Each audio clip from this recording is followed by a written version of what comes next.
लगता है बॉलीवुड में ये पूरा साल विवादित फिल्मों के नाम जाने वाला है। पहले पठान, उसके बाद आदि पुरुष, उसके बाद द केरला स्टोरी, उसके बाद फिर से आदि पुरुष और अब एक और फिल्म आई है जिसको लेकर विवाद चरम पर है।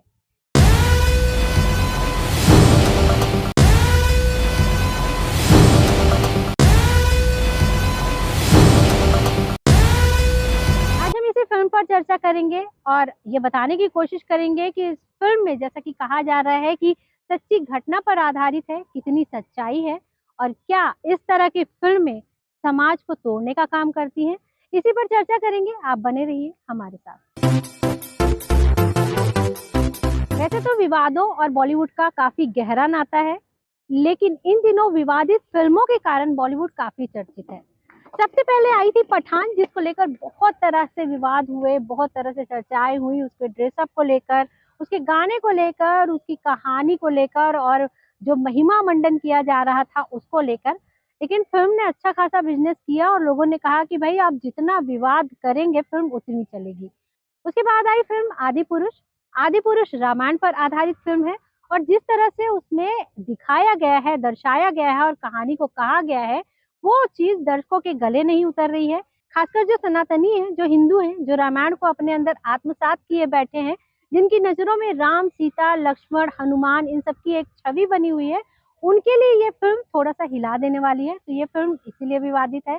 एक बार इस फिल्म का ट्रेलर लॉन्च हुआ, बाद में विवादित हुई, फिर से कुछ सीन का फिल्मांकन हुआ, फिर से फिल्म आ रही है, फिर से विवादों में है। अब देखना ये होगा कि विवादों के कारण ये फिल्म कितनी चल पाती है। उसके बाद नंबर आया द केरला स्टोरी का। केरला स्टोरी को भी विवादों का काफी फायदा मिला और एक छोटे बजट की फिल्म काफी मशहूर हो गई।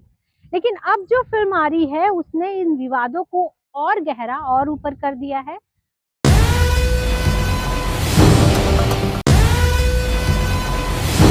फिल्म में बताया जा रहा है कि ये एक सच्ची घटना पर आधारित है। ये घटना राजस्थान में घटी थी और 90 के दशक में ये घटना काफी चर्चित रही थी और कहा जाता है कि अपने आप में ये सेक्स स्कैंडल सबसे बड़ा सेक्स स्कैंडल था, क्योंकि जितने लोगों ने रिपोर्ट करवाई थी बताया जा रहा है कि उससे कहीं ज्यादा इसके विक्टिम थे, संख्या उससे कहीं ज्यादा है। कहने वाले कहते हैं कि ऐसे बहुत से लोग हैं जो सामने ही नहीं आए, ऐसी बहुत सी लड़कियां हैं जिन्होंने सुसाइड कर लिया और ऐसे बहुत से कारनामे हैं जो छुपा दिए गए। जी हाँ, हम बात कर रहे हैं अजमेर में हुए सेक्स स्कैंडल की, जिसमें वहां का एक नामी गिरामी खानदान शामिल था और यही कारण है कि जब इस पर फिल्म बन रही है तो इस फिल्म को लेकर विवाद गहराते जा रहे हैं। इस ब्लैकमेलिंग कांड का खुलासा अप्रैल 1992 में हुआ था, इसीलिए इस फिल्म का नाम अजमेर 92 है। इसे दुनिया के सामने लाने वाले पत्रकार संतोष कुमार थे। इस रेप और ब्लैकमेलिंग कांड की शिकार अधिकतर स्कूल और कॉलेज जाने वाली लड़कियां थीं। लोग कहते हैं कि ये लड़कियां ज्यादातर हिंदू थीं और इनमें से अधिकतर ने आत्महत्या कर ली थी। इस घटना ने समूचे देश को झकझोर कर रख दिया था। इस घटना में एक गर्ल्स स्कूल की 100 से अधिक स्कूली लड़कियों को अश्लील तस्वीरों के जरिए ब्लैकमेल कर उनका यौन शोषण किया गया था। इस कांड का असली गुनहगार कांग्रेस नेता और अजमेर शरीफ दरगाह का खादिम था। इसका मास्टरमाइंड अजमेर शहर के यूथ कांग्रेस का अध्यक्ष खादिम फारूक चिश्ती, खादिम नफीस चिश्ती और खादिम अनवर चिश्ती था। राजस्थान के अजमेर में हुई इस घटना को अजमेर सेक्स स्कैंडल के नाम से जाना जाता है। 90 के दशक में अजमेर में हुए इसी विभत्स सेक्स स्कैंडल पर बनी फिल्म अजमेर 92 इस साल जुलाई में रिलीज होने वाली है। सच्चाई से पर्दा उठाने जा रही इस फिल्म के पोस्टर आप देख रहे हैं कि इस पर 28 परिवारों के लापता होने की बात कही गई है। पोस्टर में हत्याओं के जिक्र के साथ 250 कॉलेज गर्ल्स की न्यूड फोटो बटने की खबरें हाईलाइट है। मुस्लिम धर्मावलंबियों का कहना है कि ये फिल्म समाज में विद्वेष पैदा करेगी। जो घटना 90 साल पहले घटित हो गई और जिसके लिए लोगों को सजा भी मिल गई, उस घटना को फिर से फिल्मी पर्दे पर इस समय लेकर आना कहीं ना कहीं हिंसा को बढ़ावा देगा। वहीं एक दूसरा पक्ष ये कहता है कि इस तरह की कहानियां अगर पर्दे पर आती हैं तो लोग सजग होते हैं, लोगों को ये ज्ञान होता है कि उन्हें कहाँ कहाँ किससे बचकर रहना चाहिए और लोगों को अपना बचाव करने में एक तरह से आसानी हो जाती है। इस फिल्म का विरोध इसलिए हो रहा है क्योंकि ब्लैकमेलिंग कांड का संबंध दरगाह ख्वाजा मोइनुद्दीन चिश्ती से संबंधित है। चिश्ती उपनाम वाले सभी आरोपी दरगाह ख्वाजा मोइनुद्दीन चिश्ती अजमेर शरीफ के खादिम हैं, जो कि खादिमों की संस्था अंजुमन सैयद जदगात के भी सदस्य हैं।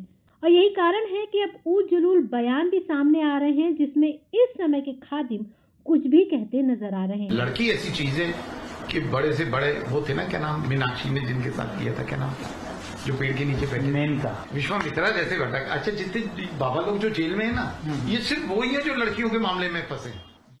अजमेर में हुआ ये सेक्स स्कैंडल ऐसा स्कैंडल था जिसने लोगों को दहला कर रख दिया था। इस स्कैंडल का शिकार होने वाली लड़कियां कहा जाता है कि ज्यादातर हिंदू थी, साथ ही वो कई पुलिस ऑफिसर्स, आईपीएस अफसर, वकीलों की बेटियां थीं।